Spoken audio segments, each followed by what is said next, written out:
Welcome to the Ditsy Chicks with Jaymie and Mary. I'm Jaymie. I'm Mary. Also, I'm loving our colors. It's Right? almost like we coordinate. Right. So.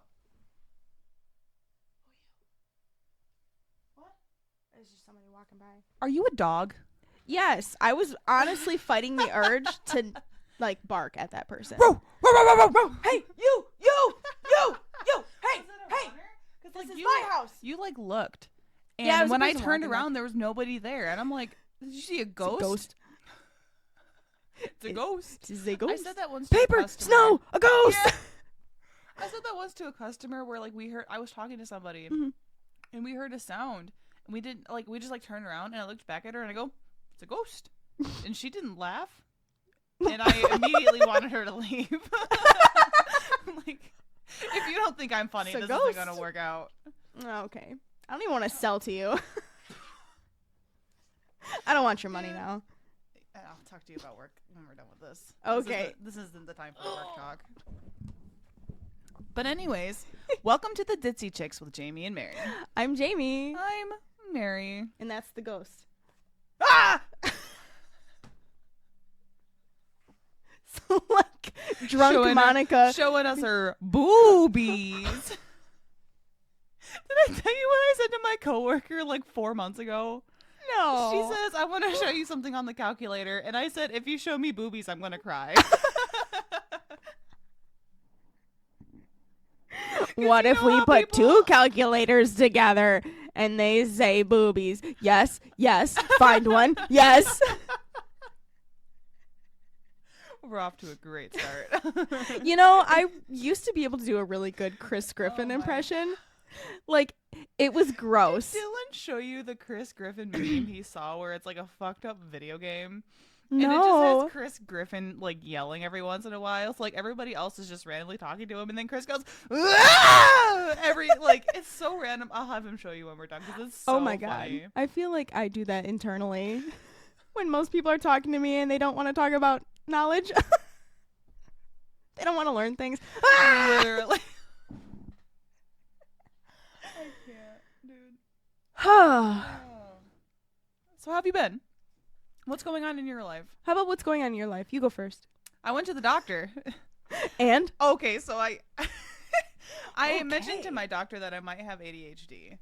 And he goes, as do we all. Right, and he goes, okay, well, I'll get you a referral to get tested, and then we'll go from there. And I told him, straight from the jump, I don't want medication. Because it's not severe. It's not, debilitating. It's just, I would like to know it's there so I can learn how to manage it if it is there. There's good resources out now. Everyone's Right. learning how to manage their undiagnosed ADHD, so. So he gave me a piece of paper with a referral on it. It starred the referral. And Dylan and I were seeing the same doctor. We were just switching out. When I left the appointment, he was going in. Oh, okay, yeah. And then we could just switch with our, switch our daughter. Yeah. So I grabbed her and I went to go check out. And I check out, set a new date, and I leave. And then her and I are just walking around waiting for him to be done with his appointment. We go to the bathroom, come out of the bathroom, I get her a snack, and then I realize I no longer have the piece of paper in my hand. And I go, where the hell did I put this fucking piece of paper? It'd be funny. So I'm running around trying to find it.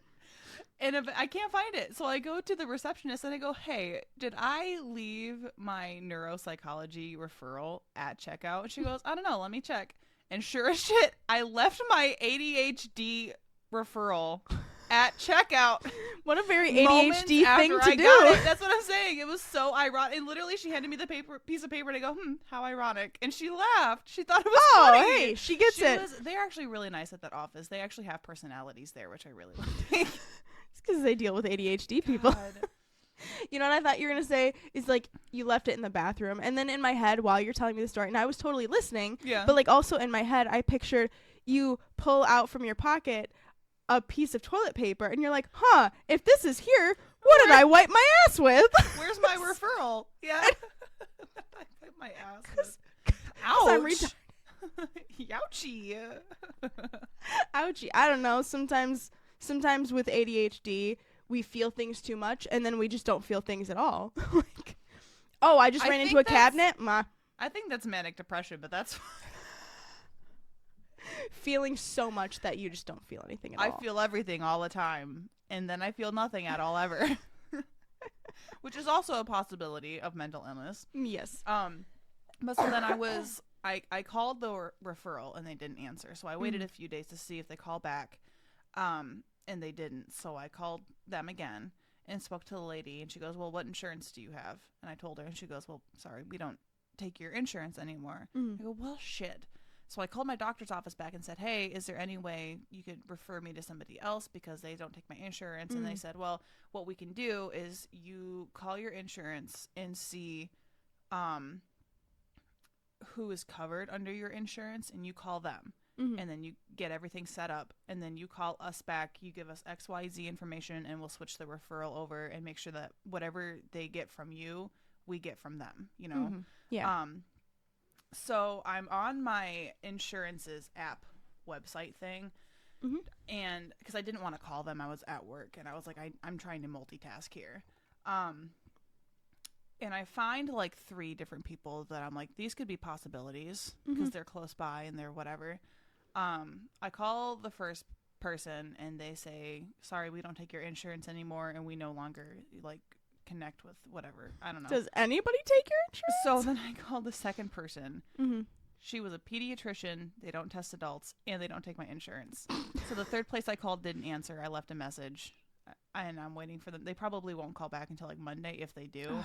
But I think what I might do on Monday is just call my insurance instead of go on the app. Because I think their website app thing might be a little bit out of date. Yeah. So. Well, it was also, with it being, January. Yeah. They're probably switching stuff around that ended at the end of the year and stuff. Well, and a lot of people now are trying to get their shit together, too. So they're probably a little bit overloaded with patients. Oh, yeah. Everyone's, first of the year, I'm going to finally get ADHD tested. New me. Yeah. Whereas mine's just like, New year medicated I finally me. have insurance and money. Yeah. So I can finally get my shit together. But I'm waiting to be able to get my dentist appointment figured out because I want to have a little bit more money. I went on Credit Karma and found out I still have debt from when I got my wrist surgery.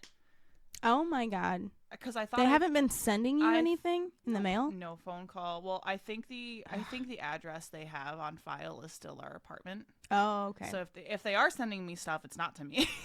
Yeah. But it's through Credit Karma. I can pay them back. Yeah. So I'm just. Well, and you it's only can $1,200. It's not that. Which sounds like a lot, but for like medical bills wise, for a wrist surgery, getting a cyst removed, that's not a lot of money. Right. I'm not that worried about it. And if it's a debt collector, I believe they're not allowed to turn down money. I've actually, I had a lot of debt when I got out of my relationship with my son's father, that he accrued for me. And it was so much debt. And I remember for days, like I would take whole days to try to like tackle all this debt and get payment plans set up and stuff. And I kind of researched it a bit. It might be different now because that was, 6 years ago. Right. But I actually made deals with the debt collectors. So I would say, okay, you're like at like a crossroads. You got like do, you end up getting Snooki. Yup. Sorry. Anyway, so I remember there was like a Verizon bill because when we were together, he had convinced me that we need to cancel our phone plans and move to Verizon. Then Verizon would pay for our thing, which that was like a thing that we had, but they never did. Oh. Verizon never paid off our phones. And of course they were in my name. And I had talked to him multiple times, like, you made sure they paid this off, right? Like, yep, totally. No. $1,600. That's a lot for phones. That's a lot for phone stuff. Oh my God. And then it was because it was a debt collector, and I ended up making a deal with them. I was like, hey, I have $850 right now. Yeah. I will pay this to you right now if we can call it square with this. Interesting. And, they, of course, they want all their money, so they tried to talk me out of it. And I was like, okay, well, I don't have to pay you anything today then. Yeah. And they're like, no, we need to take something. Can we take just a small payment? I was like, no, I want to do this, all of this now or none of it today. Yeah. And then they did. So I got out of paying almost $800 of it. That's nice, because I think what happened with my medical bills was I ended up paying the anesthesiologist, and not the actual surgeon. Yeah. Well, and then the anesthesia is what's the most expensive too. It always is. Right. But I remember they were calling me and they were like, "Well, can you pay anything?" And I was like, "I have no money right now." Yeah. I literally, like, I think at the time I had, because like that was only a few months after I had my surgery is when I got fired from Aldi. So they called me and it was right after I got fired, and I'm like, I have nothing right now. Like, I had been applying to jobs and nobody ever got back to me. Yeah. Except for Guitar Center, when I worked at Guitar Center. But that was like 4 months after I had gotten fired is when I started working at Guitar Center. So you were like falling behind a little bit. Calling me, and I'm like, I have nothing. I have. Do you guys understand? To give you. I have no money, and they always do that. I remember even like debt collectors, like when I literally had no money, because it was like, I think I was in the negative. I think I was in the negative each month because I had so much debt, and I was paying it off with all my extra.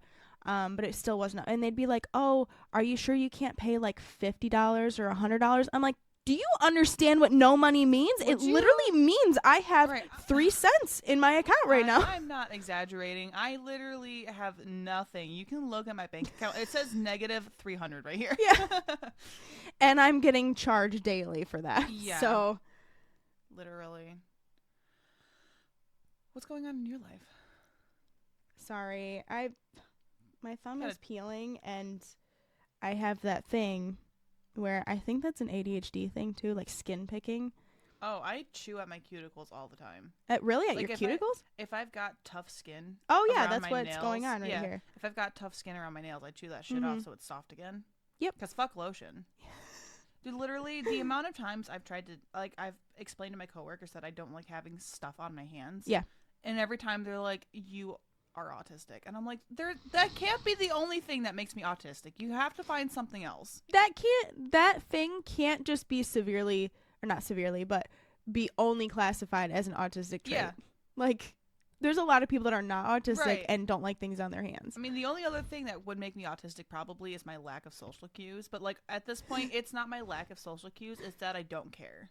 Yeah, there's a difference. Well, and it's like, it's more so that when people try to make advances or flirt with me or are just being a little like friendly, you know?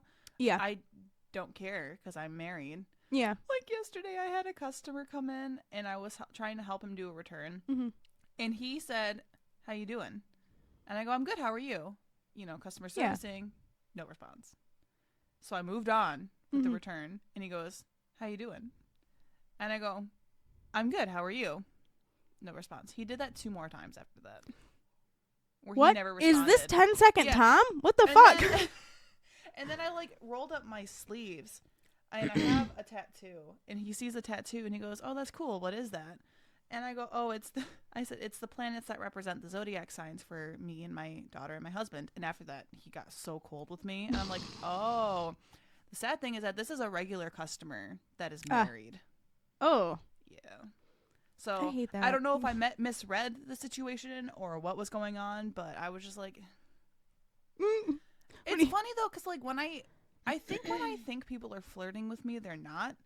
And then when I don't think people are flirting with me is when Dylan's friend is like, "That person was definitely flirting with you." And I'm like, there ain't no fucking way. You don't Don't tell me to drink water if you're flirting with me.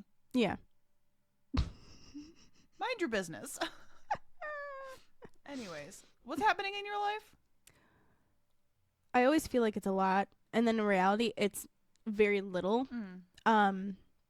Because 9th house energy, I'm sucking in information all the time, and that always feels like a lot to me. I always feel like I'm busy and I'm always doing something. But like when you look at it from an outside perspective, I'm really not doing that much. I'm just You're doing reading. A lot to you. You're taking in a lot of information, so it's exhausting. Oh my God. And you know the whole part of having like a Scorpio rising and then also having Pluto in Scorpio, even though Pluto is in my 12th house, is that I'm constantly killing off my current self and recreating a new one. Right. Like, it's a constant cycle of I'm rebuilding myself. Yep. I'm rebirthing. Yep. Yep. Rebirth. It's literally like every month. Yep. I'm like, oh, I'm a new person. Like, shedding my skin. Like a scorpion. Yeah. Like scorpions shed their skin, don't they? I think so. Yeah. Like, I'm constantly doing that all the time. And it's so exhausting. And then I look around and I'm like, oh, I'm not actually doing anything outside of myself, really. My house is kind of a disaster, and then I'll keep up on that stuff, and then I'll go back into, okay, let's build self mode. Oh, I got to change myself again. And I don't know why I have that incessant need to do that, other than the fact that I'm a Scorpio rising. Yeah. Also, fun fact, if we're going to talk about astrology, I learned that I think it was Pluto. I think Pluto can tell you how... I hate this because I forgot exactly what the verbatim was. But it was something about how your significant other comes into your life via Pluto. Oh. And I think that's just in general. So, like, yes, Jupiter tells you how you get your husband, or Venus is about your wife or whatever. Mm-hmm. But I think Pluto has something to do with that too. I'll have to go back and read it. But I specifically remember looking at what was specific to me. And it was, you know, how you get your significant other based on where Pluto, what house Pluto is in. And I looked, okay, my Pluto is in my 12th house.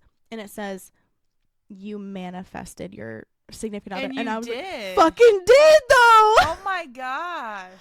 Yeah, it was so weird. That makes me wonder. I don't remember where my Pluto is. I don't think I've ever looked. That makes me wonder. Pluto does get overlooked. It's not a planet. Dylan and I met through friends. Mm-hmm. And that's, I mean, technically we met at school, but we were put together romantically by friends. Mm-hmm. That could go either way. I mean, what is... That could be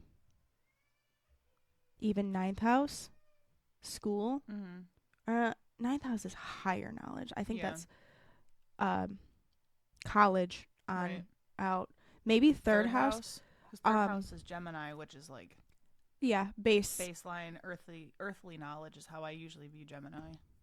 Oh, that's interesting. Yeah, when I'm comparing Gemini and Sagittarius, they're both explorative and need the stimulation. Yeah. But Sagittarius is higher knowledge and like otherworldly things, and then Gemini is like earthly things. So it'd be Sagittarius is subconscious, and then Gemini or third house is conscious. Yeah. Yep.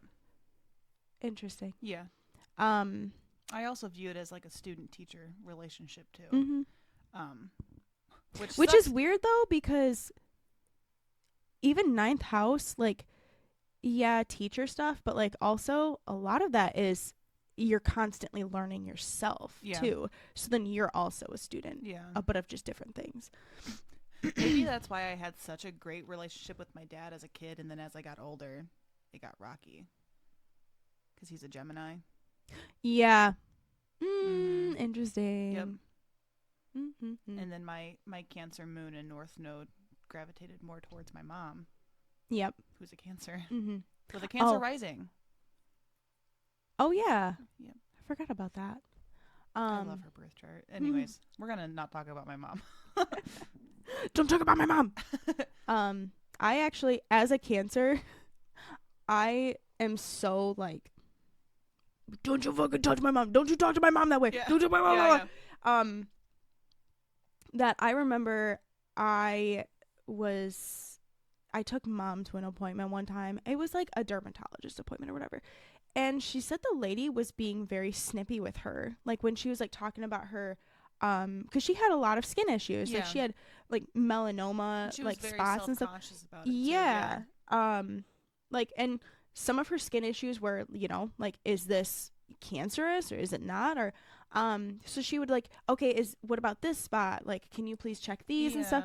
And she said the dermatologist was so snippy with her. Is like, oh, like, fine, like, I guess we can check that, I guess. And I'm there, like, after her appointment. She told me that after her appointment, and I was there with her, but like, I was in the waiting room because I just didn't go in there with her. And I think I was driving the car too, and she was like telling me all this, and because when mom's in situations like that, she's a people pleaser, so she's like, oh, okay, like, she stands up for herself to people that she knows, but like, for things like that, she's just like, okay, whatever, I'll just keep my mouth shut. And I was like, battles, yeah, which Dylan does too. Yeah, and I got like so enraged. I was like, oh my God, I'm going to that appointment with you, and I'm going to make sure they're not talking to you like that. Like, I was so mad. I was so mad. I was like, nobody fucking talks to my mom that way. Oh my God.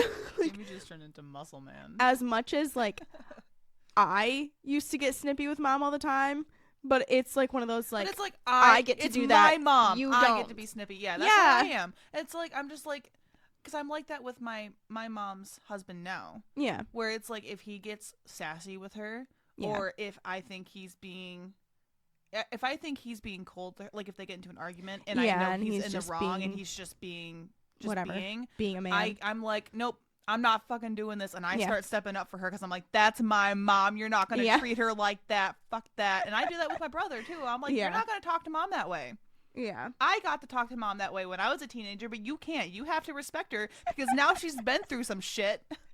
She went through some shit with me. She doesn't deserve anything else from you guys. You guys have to treat her like a queen because I had to be the bad kid. Yep. I wasn't a bad kid. I was just going through it. You were just exploring life. But I do that with my, like... I just went through a lot emotionally, like with what happened in my Cancer years. moon. Well, and it's Cancer like... moon. When I was 16 is when my dad left. Yeah. So then, like, having to deal with my dad just disappearing for 2 weeks and then not knowing what happened. And then later finding out in my life what happened, I'm like, this is some bullshit. Dude, be some serious shit, Mom. My dad tried to tell my brother that my mom would park behind him in the driveway and block him and not let him go anywhere. My dad tried to tell my brother that. And when my mom told me that my brother told her that my dad said that, Dylan and I just looked at each other like, are you serious right now? Because my mom's not like that. Yeah. She's like, live your life. Do what you got to do. Take my car if you need to. Yeah. Like, he has this, his manipulation tactics I don't understand them. Yeah. They're stupid. You know what makes me really sad is I think I was so, and I wasn't a sheltered child, but I truly believed that everyone had good in them. And that like manipulative people that were out there were just few and far between. Like, I really believed that. Yeah. And then I got out into the adult world and I'm like, oh my God, every single one of you motherfuckers manipulates everyone all the time. Yeah. I fucking hate this. I hate this so much. And then I was like, wow, being an adult sucks. Yeah. The world sucks. Y'all are mean.